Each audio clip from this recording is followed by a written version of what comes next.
Afternoon.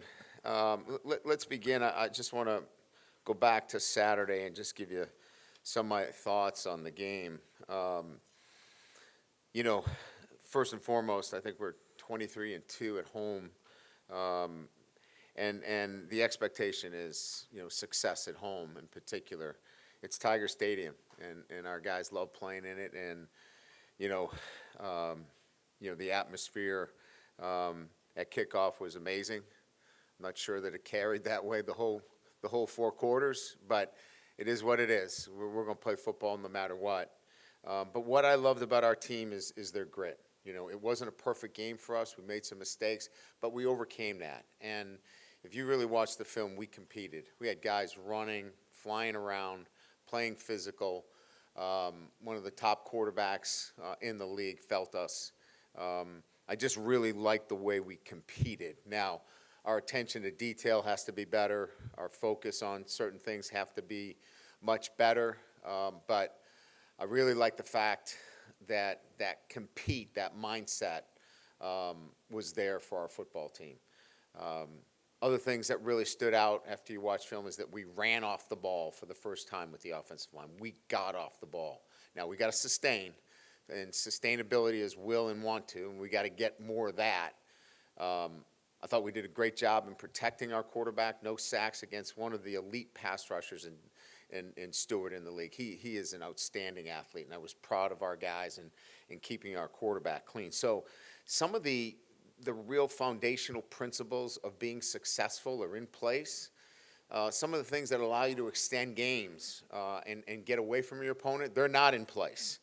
73-yard run, yet we bottle up the run the whole game, but we're not in the right place when we should be, and we know that. So that's attention to detail. That's staying focused. Offensively, the turnovers, those are details that have to be cleaned up.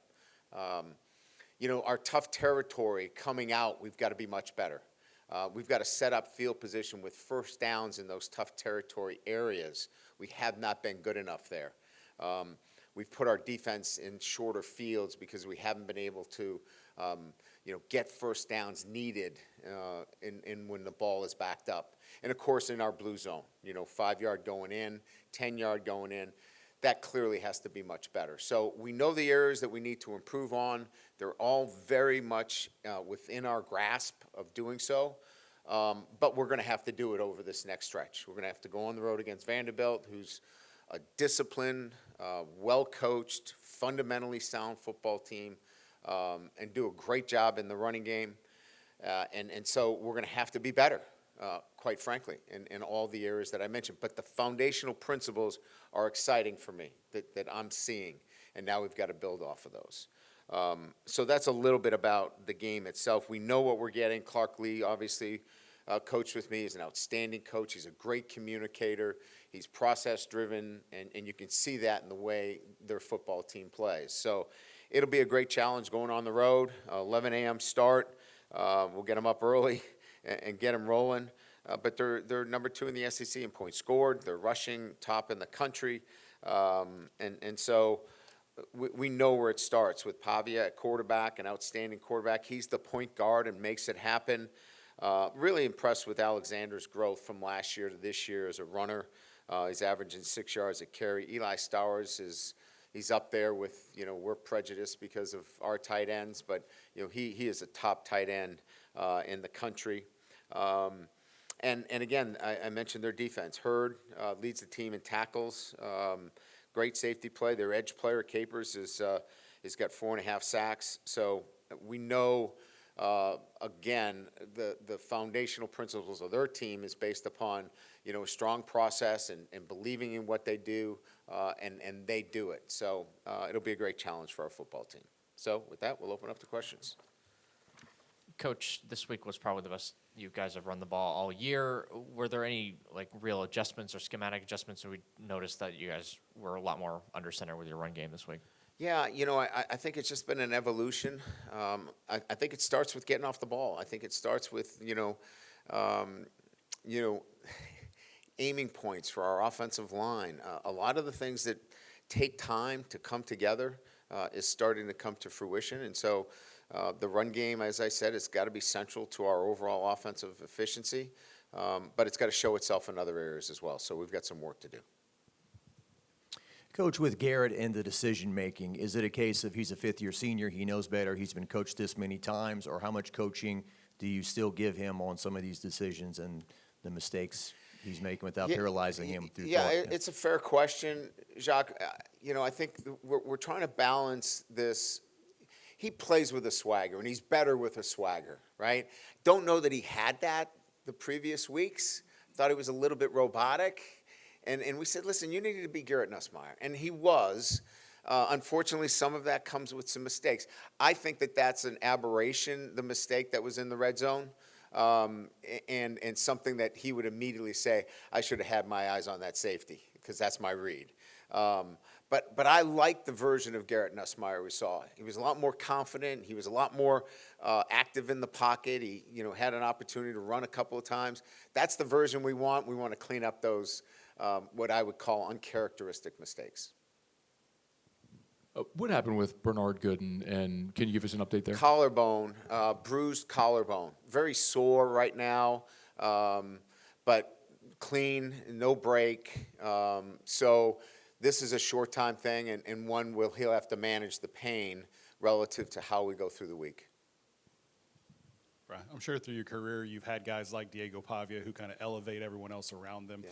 As the opposing coach, how do you coach your team to prepare for that guy who's going to bring out the best in his team? Make him one-dimensional. I think that those dual-threat quarterbacks, if they can do both, you're in trouble. So we've got to really do a great job in the running game. And not to say that he can't throw the ball, because he can. They average over 200 yards throwing the football, and he's capable. But I think if you're trying to choose one or the other, he's going to kill you if he runs. So we're going to take the path that we need to be really good against the run, and then put them in predictable situations. They're the best in the country in third down because they're in third and short most of the time. So we've got to get them, off schedule.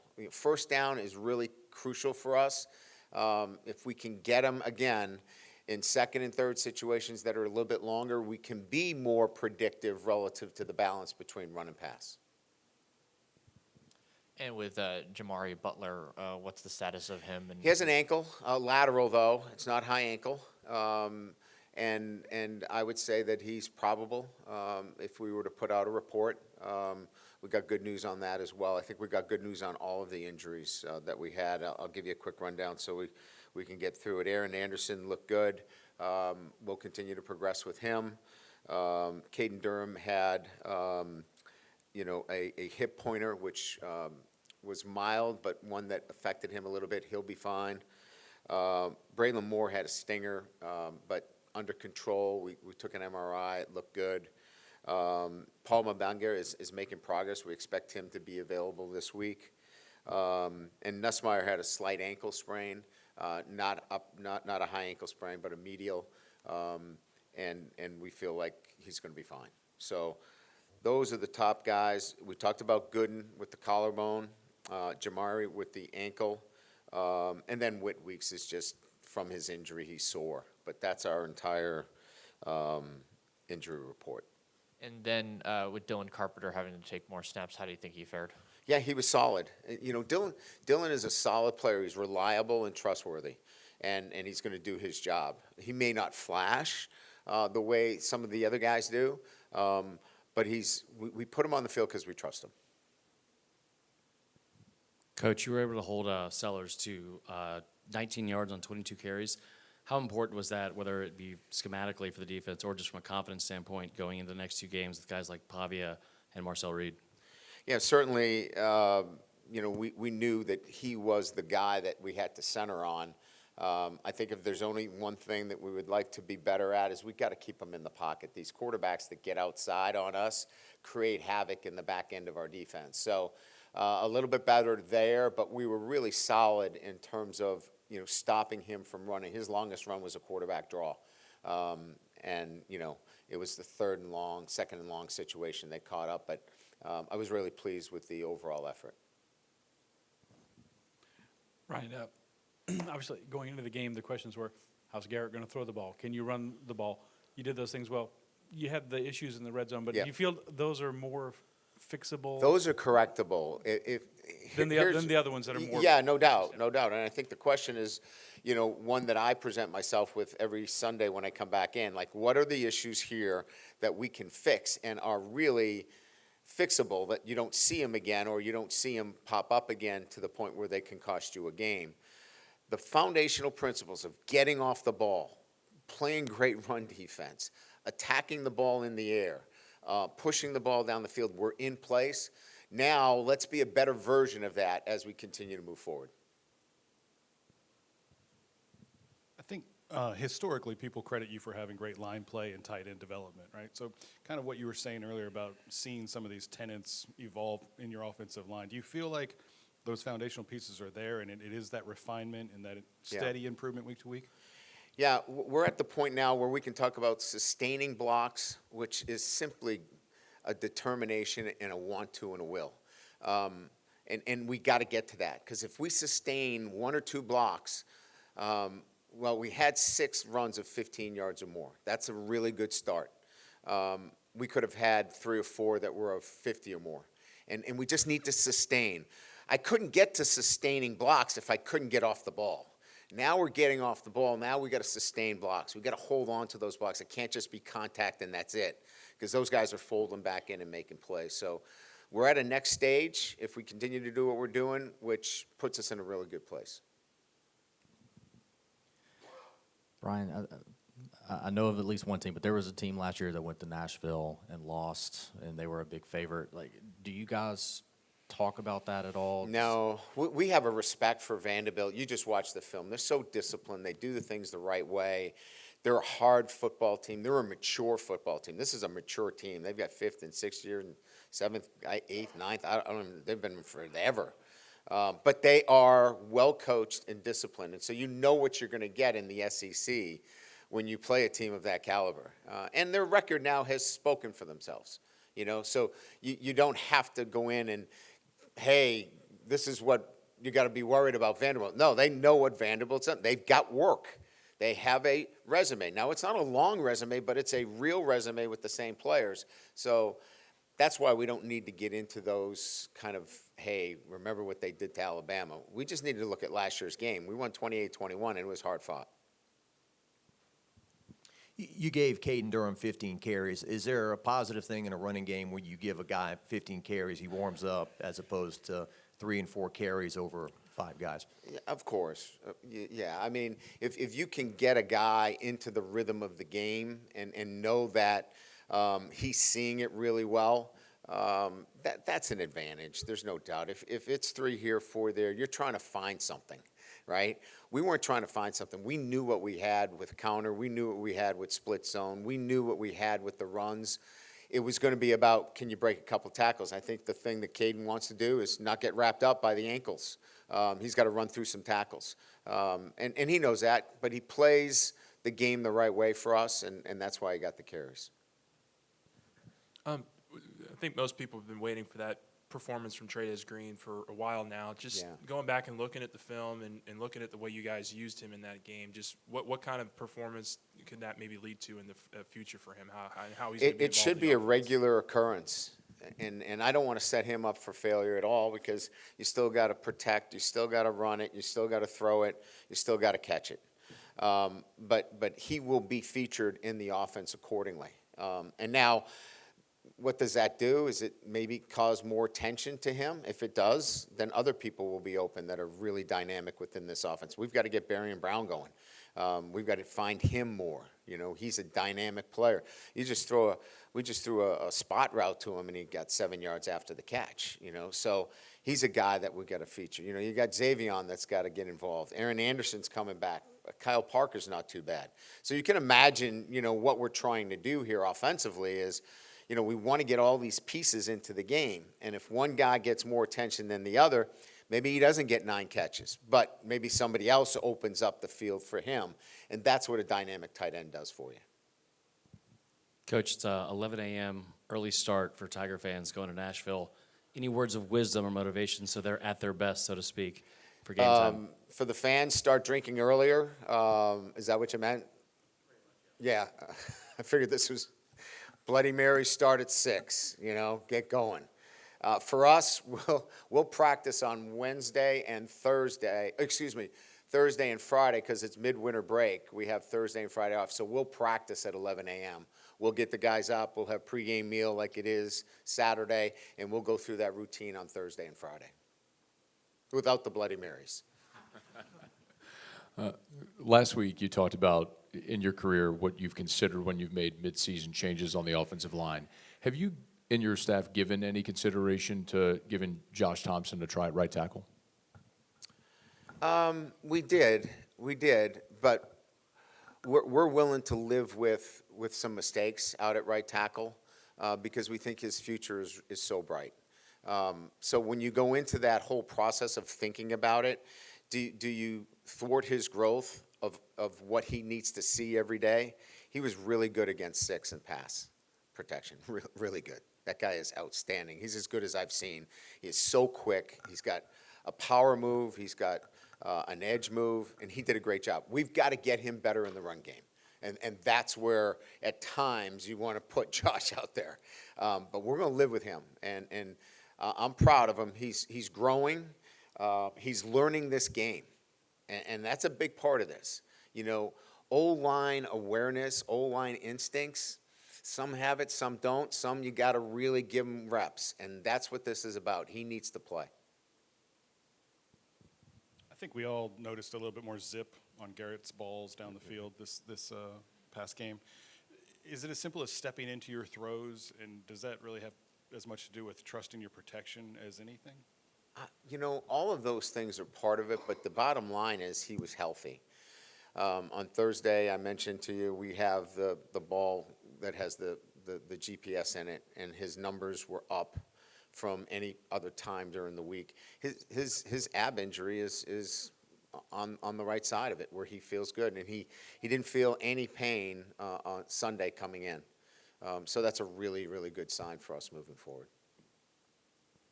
With Cohen Eccles and some of the work that he was doing in the run game, how much did that really sort of help you guys the way he performed at right guard, being in there for the whole time? Yeah, I thought he was really solid for us. You know, he gets off the ball, he gets hands on you, and he moves you. You get a dent, and he did a really, really good job. Now, he made some mistakes, but that's going to happen because he doesn't have a huge resume of work. But I liked his effort. It was really, really solid. Our guard and center play was the best it's been all year. And it happens in the triangle. That's where it has to happen. That group right there has got to get off the ball and get you some initial movement. And that's where we were better. Winning this year in the SEC is like 10 points. That's the average. It was 17. So it's top to bottom in the SEC, and it's the ability to commit. You can see what they're doing at their stadium. They're committing millions of dollars into their program. It starts with an institutional commitment, then leadership, and then the ability to develop your players and putting a roster together. All those three things have hit at Vanderbilt. And quite frankly, they've hit at the same time, all of those. And so that's why you got a good football team you're playing. With Mansour Delane, has he been even better than you guys thought he would be since coming over? Like, has he taken another whole step into his game since he's arrived here? We thought we got the best corner in the portal, and he is playing to that level. And, you know, you hope that you've made a good decision in vetting out all of the opportunities that are there. But he has delivered. He's purposeful in his work. He is fearless in his preparation. And then plays fearless with no fear in the game because he knows he can do it. That's a great mix for a corner. Just the teaching moment that you have to have with Juwan, I think, at the goal line there. Like, could you elaborate the conversations and the understanding? He was a quarterback running the ball. Like, he thought he was a quarterback, where quarterbacks have this instinct of stretching out to get the ball. You're a running back. You lower your pads, 3 points of pressure on the ball, and go through. It's a teaching moment. It's a learning moment. He's a smart kid. What I loved about him is he didn't get down in the dumps. He gives us a big 56-yard run later in the game, right? He's that kind of guy. He's unflappable when it comes to making a mistake. He's going to learn from it, and he's going to come back. And with Mansour, what was the recruiting process like with him? Were you able to talk with him at all A before lot he of came here? pleases. What can we do for you? It was a one-sided conversation, quite frankly. Once we had a connection where he wanted to be here, we did everything to consummate that deal. And what was your kind of first impression of him when you were talking with him in the portal? Well, I loved his football IQ, and I loved why he would want to be here. He wanted to be on a platform and a stage to showcase his abilities. And he could have went in the draft. He probably would have been a third round pick, is what we had in terms of the numbers. But he wants to be a first-round pick. He wants to be the best corner in the country. He wants to be seen as such, and he knew that this would be a great platform for him. Kind of elaborate on that corner room, I guess. Just what are you seeing in Corey's teaching? It sounds tough, but it also sounds relatable when we're around him. There's no room for wiggle room. It's you do it this way, exactly this way, or that's there's no negotiables. They're non-negotiables, and they're things that they want to do. Like he's teaching them the things they want, and then you can't put this on top of it because it's your flair. This is how we do it. It's non-negotiable, and if you want to play, this is how you do it. And the guys have adapted easily to that kind of teaching. It seems like at least every receiver at any point in time through the first 6 games have had a moment where they've dropped the ball. Obviously, Hilton drops the deep ball Saturday night. Just are those things that you guys just continue to hammer in? Is it like just a momentary lack of focus, or what goes into the drop? Yeah, I think it's just confidence. He's got to build his own confidence, in that he's capable of doing. Look, he can run by anybody. I mean, so you've got that covered. Now, just have the confidence that you're going to do it. We've got confidence in him. We keep putting him out there, or we wouldn't have confidence. We've got confidence that he can do it. Now he's got to go and have the confidence in himself, and I believe he'll do that. I mean, he's a mature player. He's a smart player. He knows he's got to make those catches, but we're going to keep going to him. Thank you.